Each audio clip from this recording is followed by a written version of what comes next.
दोस्तों नमस्कार। आशा करता हूँ आप सभी खुश होंगे। तो आज की कहानी शुरू करने से पहले जो भी चैनल पर पहली बार आए हैं या जिसने भी अभी तक चैनल को सब्सक्राइब नहीं किया तो जल्दी से जाकर चैनल को सब्सक्राइब करें और घंटी का बटन दबाकर ऑल का आइकन जरूर प्रेस करें ताकि हमारी कहानियों की नोटिफिकेशन आप तक सबसे पहले पहुँचती रहे और आप हमारी कहानियों का आनंद उठाते रहें। तो दोस्तों अगर आपको कहानी अच्छी लगती है लाइक शेयर और कमेंट्स जरूर करें ताकि हमारा भी हौसला बढ़ता रहे। तो चलिए शुरू करते हैं आज की एक और बेहतरीन कहानी। यह क्या बहू, तुम बिना घूंघट किए बाहर से चली आ रही हो? मोहल्ले वाले देखेंगे तो क्या सोचेंगे? हमारे मान सम्मान का जरा भी ध्यान नहीं तुम्हें? हमारे खानदान में बहुएं बिना घूंघट किए बाहर नहीं निकलती। तुम्हें कितनी बार समझाया है, परंतु तुमने तो कसम खा रखी है ना, सास की बात नहीं माननी। तुम्हारी माँ ने कुछ नहीं सिखाया कि ससुराल में कैसे रहते हैं। निवेदिता के घर में घुसते ही सास शोभा जी ने हमेशा की तरह तानों की बौछार शुरू कर दी। निवेदिता की शादी को अभी 6 महीने ही हुए थे। उसकी ससुराल में सास ससुर, एक छोटी नंद और उसके पति हर्ष। छोटा सा परिवार, लेकिन सास बहुत तेज तर्रार, एकदम तीखी चुरी। ससुराल में निवेदिता पर बहू वाले सारे नियम लागू थे। घर में सास का शासन चलता था। सारे कामों की जिम्मेदारी निवेदिता को सौंपकर उन्होंने घर के कामों से मुक्ति पा ली थी। कहने को भजन कीर्तन में व्यस्त रहती थी, लेकिन जुबान से गालियां और बहू के पीहर वालों को कोसना जारी रहता था। निवेदिता को ससुराल के माहौल में रचने बसने की पूरी कोशिश कर रही थी। घर की सारी जिम्मेदारियां भी बखूबी निभा रही थी, पर फिर भी कुछ न कुछ गलती तो हो ही जाती थी। तो सास जली कटी सुनाने को तैयार हो जाती। तुम्हारी माँ ने तुम्हें कुछ नहीं सिखाया, कोई संस्कार नहीं दिए। वह बात बात पर उसके मायके वालों को अपमानित करती थी।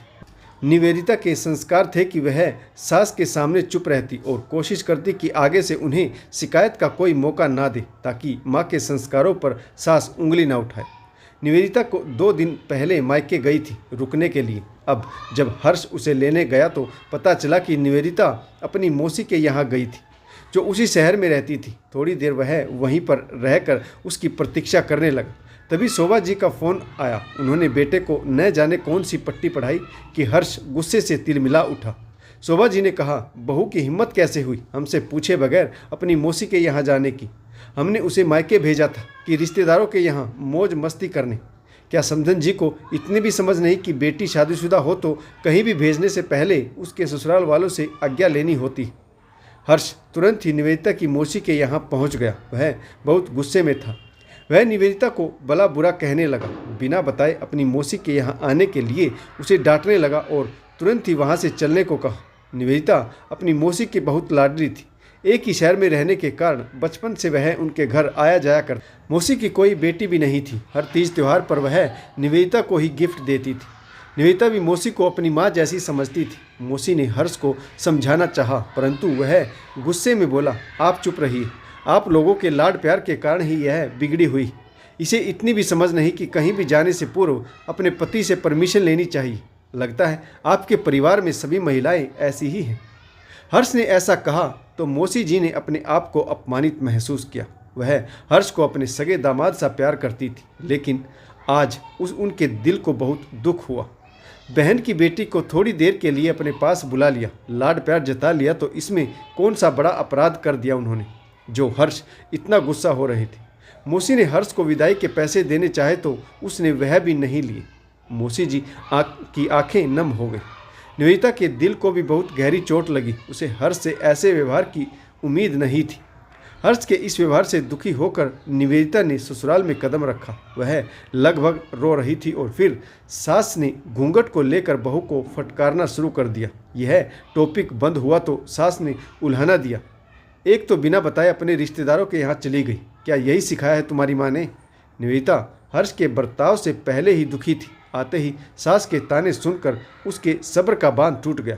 वह बड़ी ही विनम्रता से के साथ बोली, मम्मी जी, मेरी माँ ने मुझे बहुत अच्छे संस्कार दिए हैं कि ससुराल में कैसे रहना, और कुछ आप सिखा रही, पर मुझे लगता है कि कुछ संस्कार आपको अपने बेटे को भी देने चाहिए थे कि दामाद को ससुराल में किसी के यहाँ बिना बुलाए नहीं जाना चाहिए और किसी का अपमान करने का अधिकार तो उन्हें बिल्कुल भी नहीं, क्योंकि संस्कारों की जरूरत सिर्फ बहुओं को ही नहीं होती, दामाद भी संस्कारवान होना चाहिए। ऐसी आशा हर बेटी का पिता भी करता है। हर्ष बोला, तुम माँ से बदतमीजी कर रही हो। निवेदिता बोली, मैं माँ से बदतमीजी नहीं कर रही हूँ, बल्कि उन्हें बता रही हूँ कि जिन संस्कारों की आशा वह अपनी बहू से करती है उनके बेटे में भी वही संस्कार होने जरूरी है।